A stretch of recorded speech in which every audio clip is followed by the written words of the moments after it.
adjunct from time to time to law school. Everyone in the environmental community and in the academic community at UVA was really excited when we won him away from NYU just last year. He was at NYU for several years, where he was the executive director for the university's Institute for Policy Integrity. He's also written a very influential book called Retaking Rationality. It's, as you might guess given the panel, on cost-benefit analysis in environmental decision-making. It's published by Oxford University Press, but Michael's also able to talk to us common folk. He's also, you can read him occasionally on Huffington Post and other places in the lay press. So Michael's going to give us his insight on cost-benefit analysis and environmental decision-making, and then we'll get to hear from Larry Kaufman on the other side of it. And Larry is the one that's sort of making cost-benefit analysis happen in the real world in terms of environmental decision-making. He's Deputy Director at Prince George's County, Maryland's Environmental and Natural Resources regulator.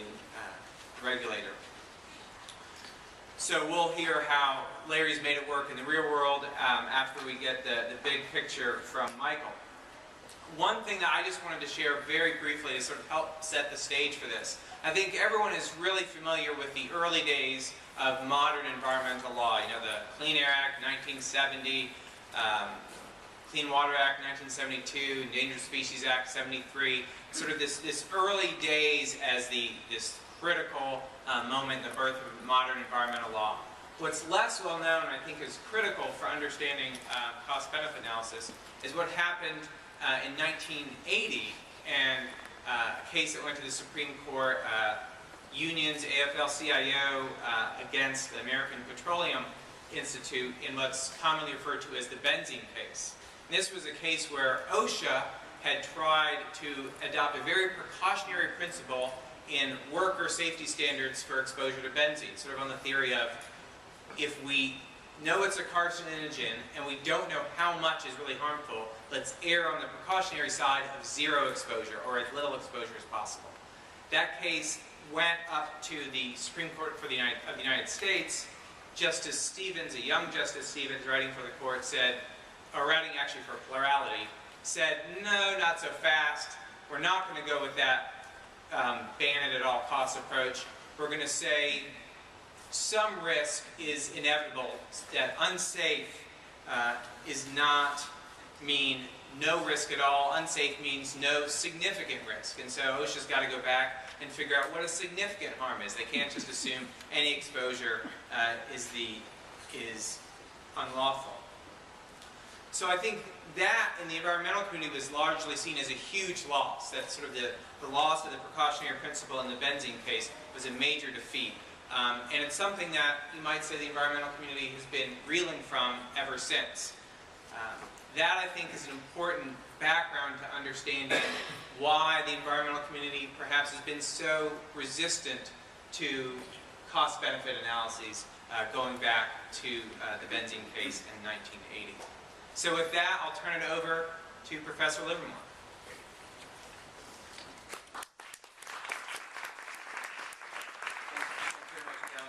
Thanks very much for the invitation to be here. It's a real pleasure to speak to this group. Just a bit of personal background. I got my start in New York, not at NYU, that was after law school, but I spent several years doing state environmental work. I worked with New York PIRG, I ran their environmental campaigns, and I kind of cut my teeth doing that work. The issue that I worked on at the time was in the 90s, was refinancing the state toxic waste cleanup program and creating a brownfields program to address urban contaminated sites, especially in the post-industrial kind of Rust Belt upstate of New York. And I spent several years doing that. I spent a lot of time lobbying the state legislature. Ultimately got a bill passed which was half the loaf, but better than nothing, which is often how environmental campaigns end. And then you keep fighting and you go into the next one. So, and that was my interest. And at the time, I remember in that campaign feeling on the kind of the wrong, not the wrong side substantively, but on the wrong side of a discourse around the economic effects of environmental policy, and specifically on this tool, cost-benefit analysis, which is used to evaluate environmental policy. And this was an extremely strong discourse that I knew that I wasn't particularly capable of dealing with. That's okay, I was like in my young 20s, I didn't know how to deal with a lot of things at the time, but nobody in the environmental community that I was working with really felt the toolkit to engage in that discourse. Unlike, for example, law, where we're very teched up to go into court in the environmental community, more maybe than in some other areas. And I really saw this as a liability in the campaigns that I was working on. So I went to law school, and I was continuing to think about this. I ended up linking up with an environmental law professor at NYU, Ricky Revesz, and that's what led to this book, Retaking Rationality. So the basic claim of the book, and as Ken mentioned, it's important to remember the political context here. So there was the benzene case in the 1980s, early 80s. There was also the way that cost-benefit analysis, this tool, got integrated into the federal system was through an executive order that was adopted by Ronald Reagan that was basically explicitly intended to roll back environmental protections, labor protections, workplace protections. That was the idea of this executive order. It created this office, the Office of Information and Regulatory Affairs in the White House, which basically was meant to be a watchdog over EPA on behalf of the regulatory, anti-regulatory folks in the Reagan administration. And so that was the setup. So at the time, environmental groups that were paying attention to this stuff recognized that this was a serious threat, and that they saw their interests as being very much opposed to the use of cost-benefit analysis. And at the time, that was a correct analysis. But what happened for the subsequent 30 years is that within Washington and in many state houses, cost-benefit analysis has become a bipartisan tool. It's something that both Democrats and Republicans just acknowledge as part of the world of policy analysis. It's been required by executive order that Reagan put in place. Bill Clinton kept a similar executive order that he adopted, and that same executive order was maintained through the Bush administration. Then now President Obama has a similar executive order. So this has now been around for 30 years, and this, like law, has become a discourse that's very powerful. If you can show that whatever environmental policy that you favor is justified on these grounds of cost-benefit analysis, it can be an extraordinary powerful tool. And if you have trouble doing that, if industry is kind of out there in front arguing that a rule's benefits, are not justified, the costs are not justified by the benefits, it places you in a terrible advocacy position. So the question, I think, for advocates is, how do we learn about this tool? How do we master this tool so that it can be one of the many things that we do as part of sophisticated environmental campaigns to push the policy ball forward? So in our book, there's one general thing that we have, which is that as the methodology of cost-benefit analysis evolved over the last 30 years, because environmentalists were basically, and other kind of protection-oriented groups like labor unions, were opposed to the use of this technique, that embedded within the methodology of cost-benefit analysis are a number of anti-regulatory biases. So in the methodology itself, it starts off with a bias against protection. And that's obviously extraordinarily problematic if what you want to do is promote sound environmental policies. So let me just give you a couple of those methodological choices. So for example, one is, it's well known, is the discount rate that's used to evaluate environmental policies, right? So climate change, something that we care about very deeply. The U.S. government right now has a process, this interagency task force on the social cost of carbon.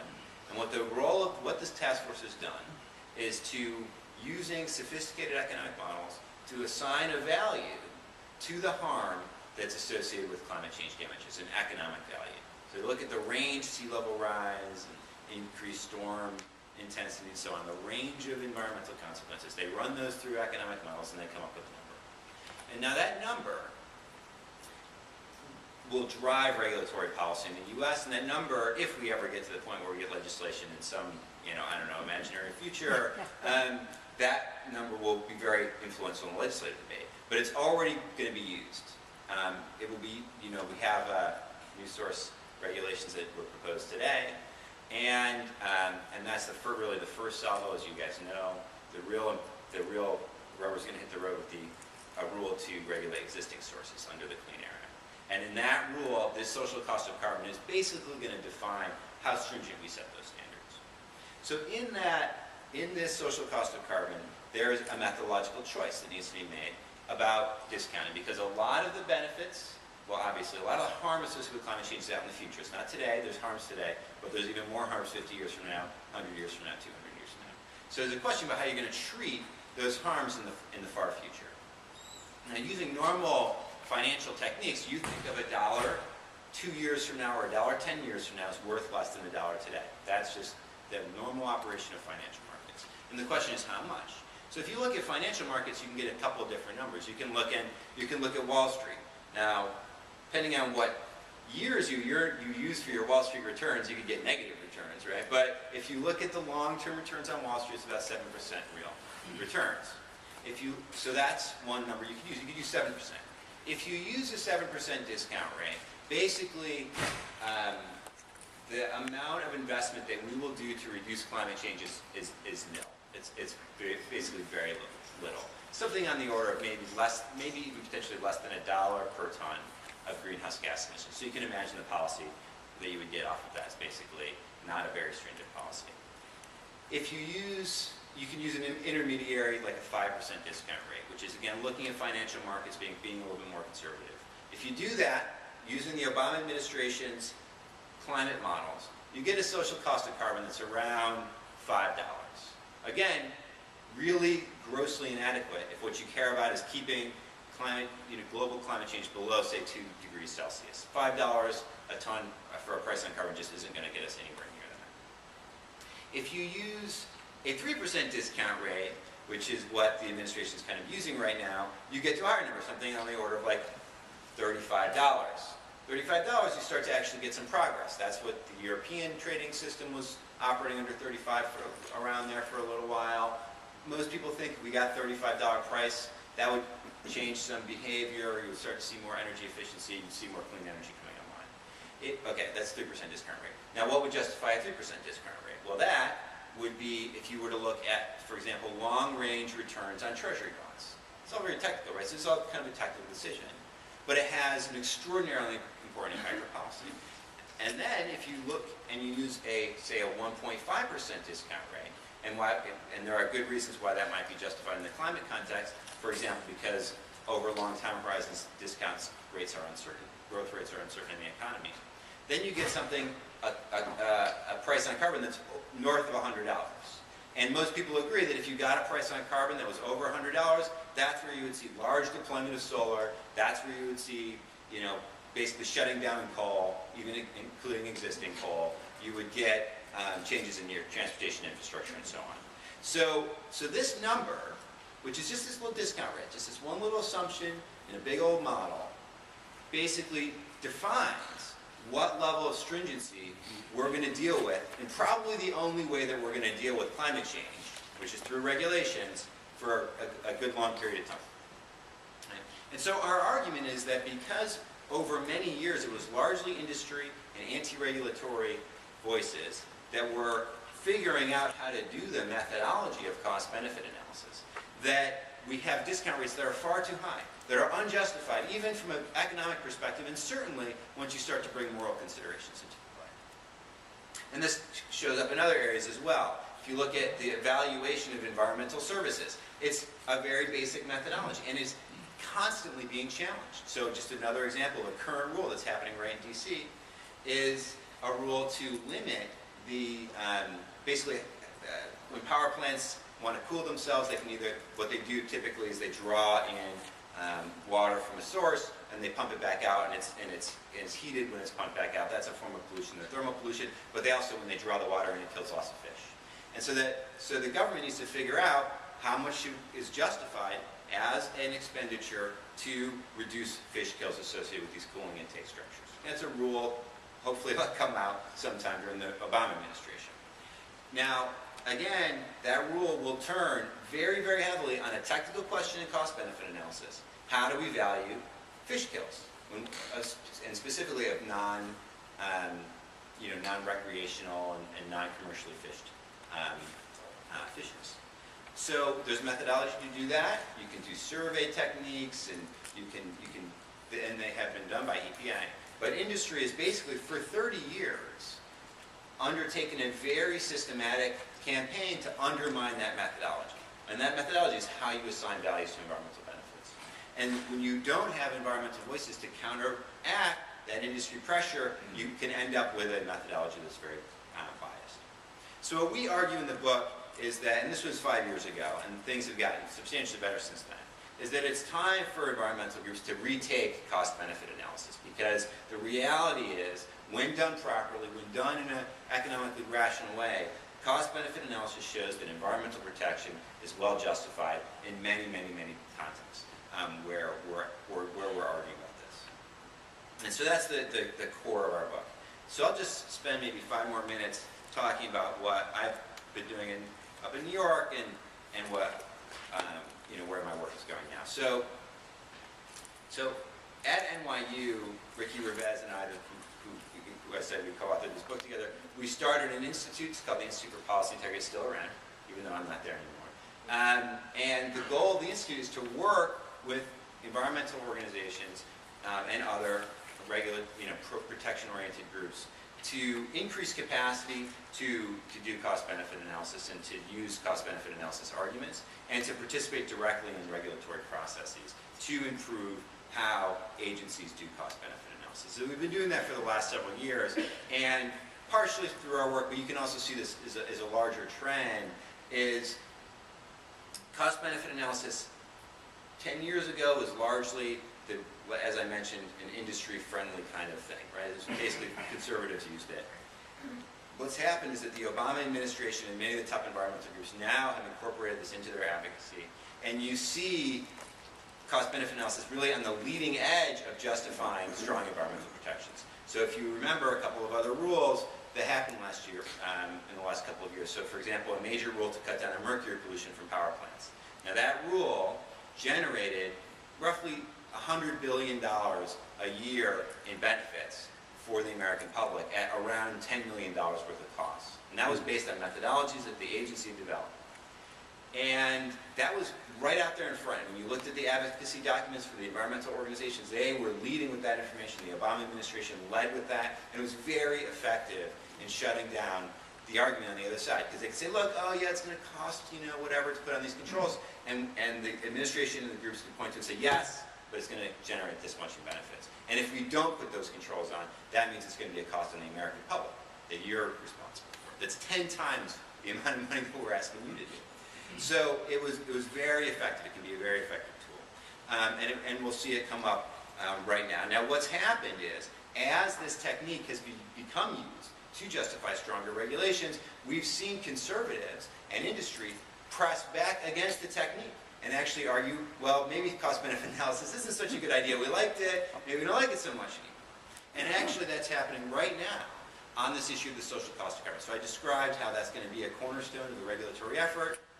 The discount rate is an important part. The number is not perfect right now, but House Republicans are on the warpath to undermine the social cost of carbon as a way of saying, look, we're not going to let you assign an economic value to reducing greenhouse gas emissions. Because if you do, then all kinds of regulation is going to be justified. So we're not going to allow for them. They're doing hearings and they're making a big show of it. So this, I think, is the new frontier of this battle. So for years, this was a conservative tool. It's kind of been taken over. There was some middle ground there and there was some struggle. But to the extent that it's going to be used, and I think correctly, to promote stronger regulations, then the battle's going to move to maintain the integrity of the technique against a right-wing backlash, which I see on the horizon. So with that, I will end, and I appreciate the chance to chat with you guys. I talk about the practical side of cost-benefit analysis from the standpoint of water and the restoration of our ecosystems, particularly the water resources or receiving waters. The benefit that we have is that we know what we've lost. We have historical records on how we've lost productivity. Back in the late 1870s or so, there was pretty detailed records kept on the fisheries. What we have today in terms of oysters and other fisheries is only a fraction of what existed there back in those days in terms of productivity. So the decision about moving forward to restore the Chesapeake Bay and our estuaries has already been made. We know what we're trying to achieve. We want to try to restore those important estuaries back to some better level of productivity so we can benefit from the economics of that. And of course, that's been translated into the Chesapeake Bay total maximum daily load requirement, which is this pollution diet that all the jurisdictions, local governments within the Chesapeake Bay watershed have to achieve. We've been given waste load allocations. We have to reduce the amount of pollutants coming from our jurisdictions by a given amount to help restore the bay. I worked for Prince George's County for about 30 years. I left in 2004. I was feeling pretty good about what we did. We pioneered low impact development, rain gardens, bioretention, all that stuff. That would have been enough, I think, for most people in terms of sort of the pinnacle of their career to really establish what's known today as green infrastructure that we're all working on. I went into private consulting and did consulting all around the country and around the world, helping to help other jurisdictions develop stormwater management programs based on low impact development philosophies and principles. And I was about ready to retire, and I got a phone call from the Chesapeake Bay Region 3 folks, and they said, Larry, look, we'd like to come back and help us. We're getting great pushback in terms of implementing the Bay TMDL because of the costs of retrofitting existing development. If we're going to restore the Bay, we have to begin to reduce the existing load from existing development. And so it looked like to them that the program may fail because we didn't have a cost-effective way of retrofitting to meet the goals. So what we started looking at was better technology, faster, cheaper, more efficient, and we were looking at alternative financing strategies to try to reduce the costs or make it more affordable. So I began about 2 years ago looking at how to make the process of retrofitting our existing development with no controls in a more affordable way. So the idea really is, as I mentioned, the Chesapeake Bay, for example, we have to retrofit 8,000 acres of existing development within the next 12 years. We're going to use green infrastructure. The EPA really provided the leadership and the initiative to sort of push us in this direction. And what we want to do is not just look at reducing waste, the pollution to the bay, but we're looking to set up a new type of business structure that encourages innovation in technology, innovation in financing, creation of jobs, revitalization of our older communities that need a little sprucing up, and to improve the quality of life. So we're looking really to optimize the benefits. So one of the challenges that we had, the target is to reach that 8,000 acres. The problem was the conventional approach of local government going through the procurement process, the design process, construction process for retrofitting. We would sort of follow that line. We would never get to the target because it's just not affordable. It just takes too much money, too much resources to do it the way we do it today. And what we really needed was a different way that was sensitive to the funding issues of local government and in a way that would reduce the cost. So we needed some way to get to that target that was affordable and allowed us to accelerate the process. So we began to look at this, and essentially what we did is we started looking at how to change every aspect of the way local business operates in order to do the retrofit work. So we needed lower costs more affordable financing. We needed better technology. We needed a different way to do planning, procurement, all to reduce the cost, to make it more affordable. We needed a new way to do design, different ways to think about construction and how we do that. All these different factors that add to the cost of doing a project, we wanted to look for a different way to do this. So when I was with EPA working to help develop some of these ideas, we tried to go around and get some of the jurisdictions to implement some of these new ideas. And it turned out that most local governments just didn't want to do it because it was too much work to change the business plan. So the reason why I came back to Prince George's County at the first of this year is that I wanted to try to implement this program. Since I'd already been with Prince George's County, I had an opportunity to try to develop this new business plan. It's all based on innovation, and we're going to be looking at how to make the technology more efficient, smaller, less costly. We're going to use essentially different ways of gaining economies of scale by standardizing practices and looking for more high-efficient techniques. One of the problems we have in the industry is that the technology is locked in by our design standards. And so we need to sort of break out of this mindset of having a design standard. We need performance standards. So we're really looking at changing the whole thing. Now, the other part of this is that local government can't do it by itself, and we needed to bring in the private sector. So what is up on the screen right now is sort of the game plan for partnering with the private sector to bring in their resources, their experience, their knowledge, their expertise on how to innovate, and to set up a whole business model that allows us to innovate in ways that we've never done before. Again, in the stormwater business, for example, we can't innovate because the rules and regulations prevent us. So we've been working with EPA and the state of Maryland to allow us to sort of pilot this thing, to allow the private sector to come in and invest in innovation in order to move technology in the direction that we want, which is higher efficiency, lower cost. Because we realize that the techniques that we have today weren't really geared or designed for urban retrofit. I'm not going to go into the details. We can talk about this when we leave time for some discussion. But one of the parts of the equation that we've always left out is how do we optimize the resources of the private sector to help government achieve its goals and objectives. So we've been able to figure out a business model that will attract private financing. If you look at, let's see,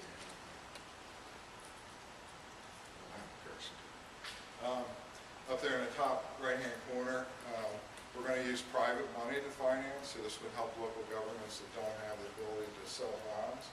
We'll develop a local limited liability corporation, which is a sort of combination of the government and private sector, the entity that actually do the work, that has at its core the ability to set up a business that has the private sector and the public sector sharing the same goals and objectives. We want to try to change the business model in terms of this is a long-term contract, 30 or 50 years, so that it's not driven by profits. It's driven by the fact that you're going to have a long time to work for many, many years, sort of guaranteed paycheck. So we're changing the dynamics. We're trying to set up a new business model to allow innovation, which occurs in most businesses, but it's restricted in this business. We're also looking at different public-private partnerships in terms of community stakeholders, so both on the public and private side. You know, we're the government, but we're just the government, and we really need to help with all the institutions that we can bring into the fold to help us implement different pieces of it.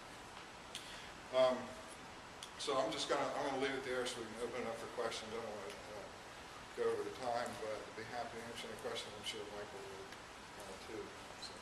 Great, thanks, Larry. Which is, you talked about, you know, working on the TMDL, and one thing that occurs to me that I've seen with TMDL discussions is a lot of people talk about the costs being borne by one community in one watershed or one part of the watershed, but the benefits aren't there at all. They're all the way down for the Chesapeake Bay communities, folks with a lot of watermen in their workforce, but not so much for the communities that are having to spend a ton of money to reduce pollution.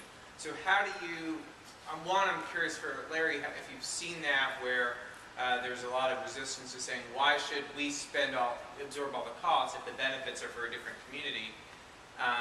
And two, for Michael, advice you've got for us when we hear that back from industry that the costs and benefits are not being shared equally. Okay, so look, I work with communities all over the country, Oklahoma, Texas. They don't have the Chesapeake Bay. I know that our TMDL program and the EPA regulatory program is focused on the benefits of the Bay. But when I talk to other communities that don't have that big flagship program and that benefit, what this boils down to is a quality of life issue. Water is important to us. We need to think about in terms of our water supply, maintaining adequate volume and quality of water supply. It's about flooding and protecting property and lives. So the issue really isn't that there aren't benefits, is that you need to recognize what the water-related benefits are for every community. And so even though a community may be doing something way up in the watershed and it's designed through the regulations to protect the bay, what they're actually doing is protecting the quality of life that we have, protecting the water resources that we have, or they have as a community. Many years ago, I helped a small town in central North Carolina develop an LID program. You know what their goal was? One of the council members was an avid trout fisherman, and they wanted the best technology so they could save the local trout. So it's not that there aren't benefits, it's that they have to recognize what the local benefits are. Yeah, I mean, just on that question, this comes up all the time in water and other areas. We don't do this so much here in the States, but in some other countries, they actually have programs that are called Payment for Ecosystem Services. So the idea is that if you're going to, say, restrict farmers in some way in order to protect the watershed, and the beneficiaries are downstream, or just more general. So you have a small population of farmers, but you're protecting water for a broader group of people. The government will actually engage in payments for the ecosystem services that that the restricted parties are providing for the community. Now, in the U.S., it's not necessarily, it's probably, in some countries we're talking about very poor farmers, right? Like people who are genuinely at a subsistence level of operation, so it's very important from a distributional and a justice perspective to make sure that you're not impoverishing them, and so this ecosystem service payments is one way to get around that problem.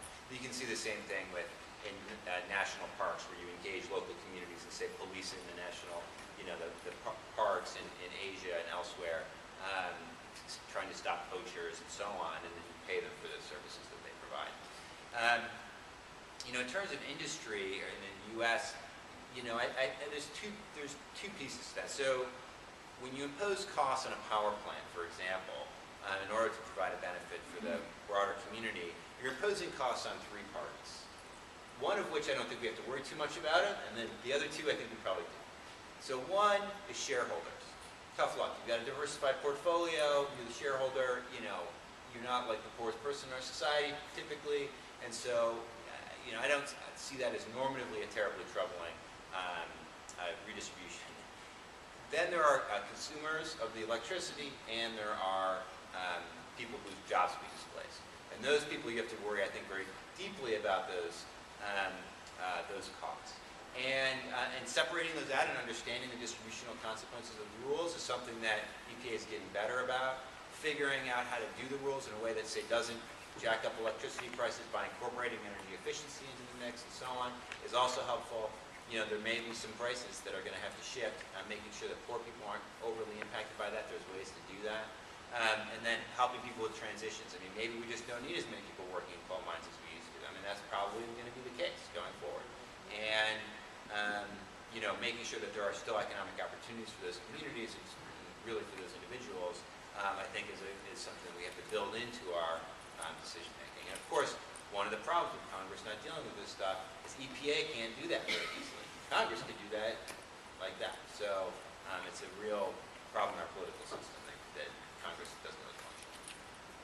Other questions? We'll start at the back of the room, work our way forward. So Yeah, could you get use the microphone? it's too hard to hear. We have four words. All right. Well, let's see. We've only got one microphone and it's fixed in place. Move up to the front. But so maybe we'll all have to share the. let's stand. We'll all have to come up here and huddle around the microphone. We're like, It's we'll, like- sing the song. That's what I was saying. Well, we are the world coming your way.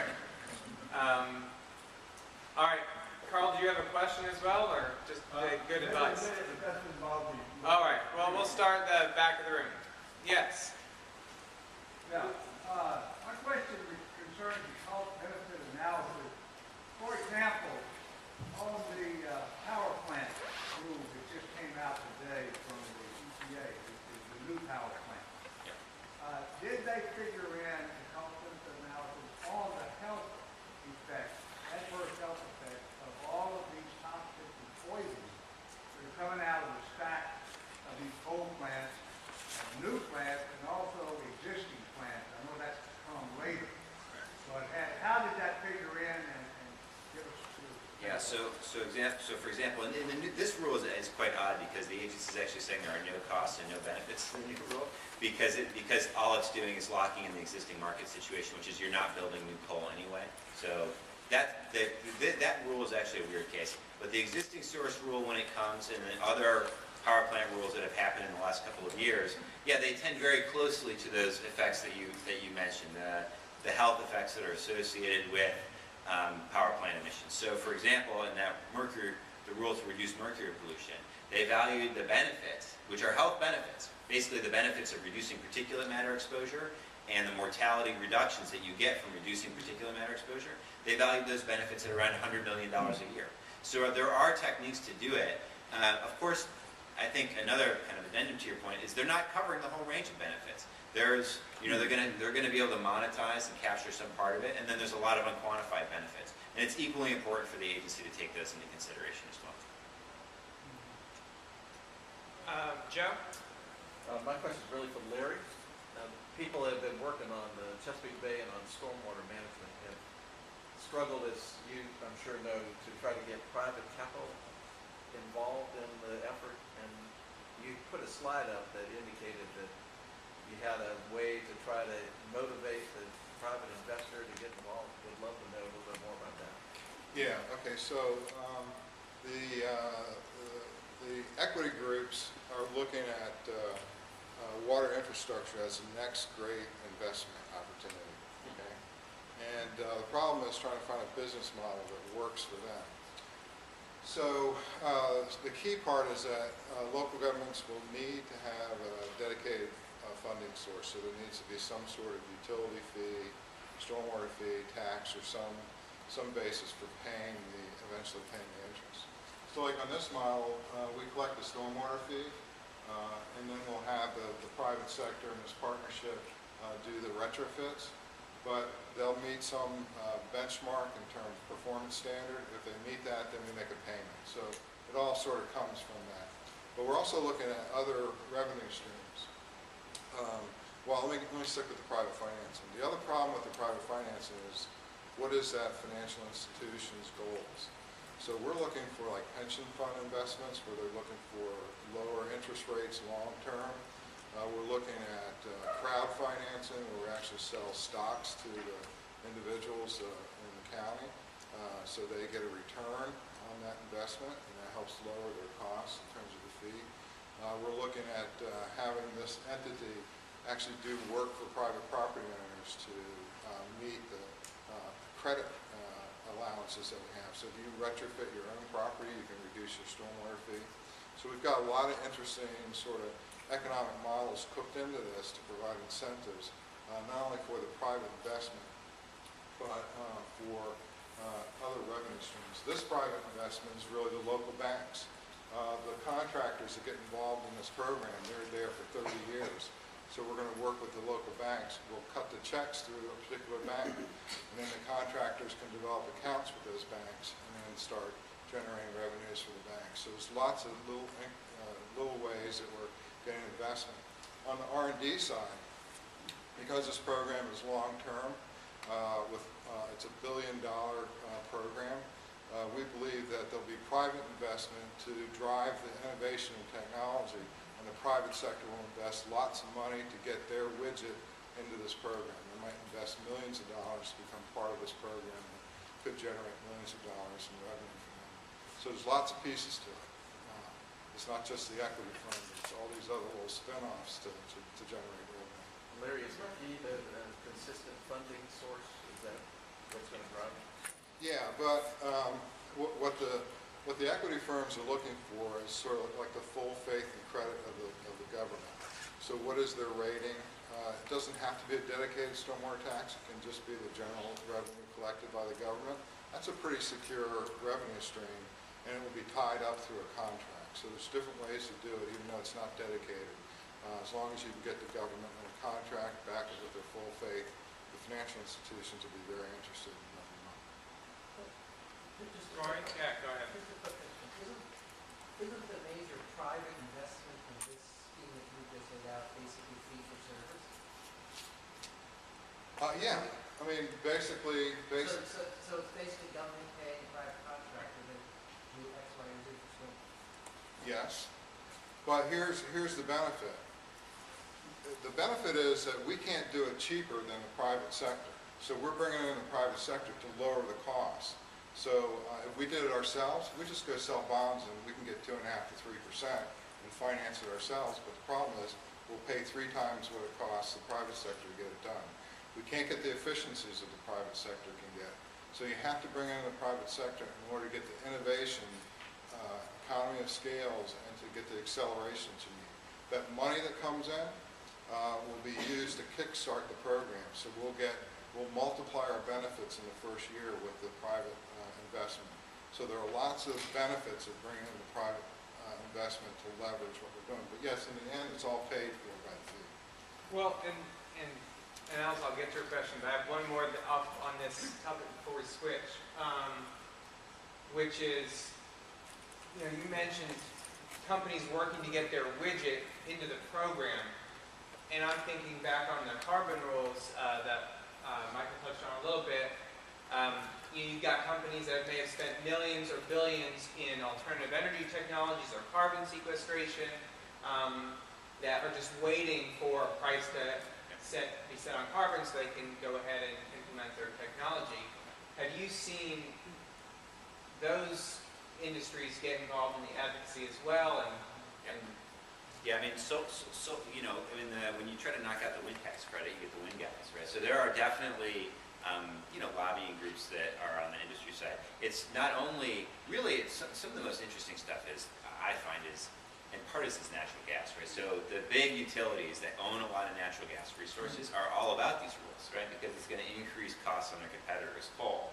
So you see a lot of intra-fossil fuel groups. Now, the solar guys are just so small comparatively that they're just not like a lobbying force.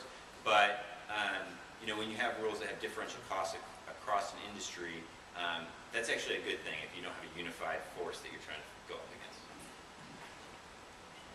Alice, do you have Yes. a question?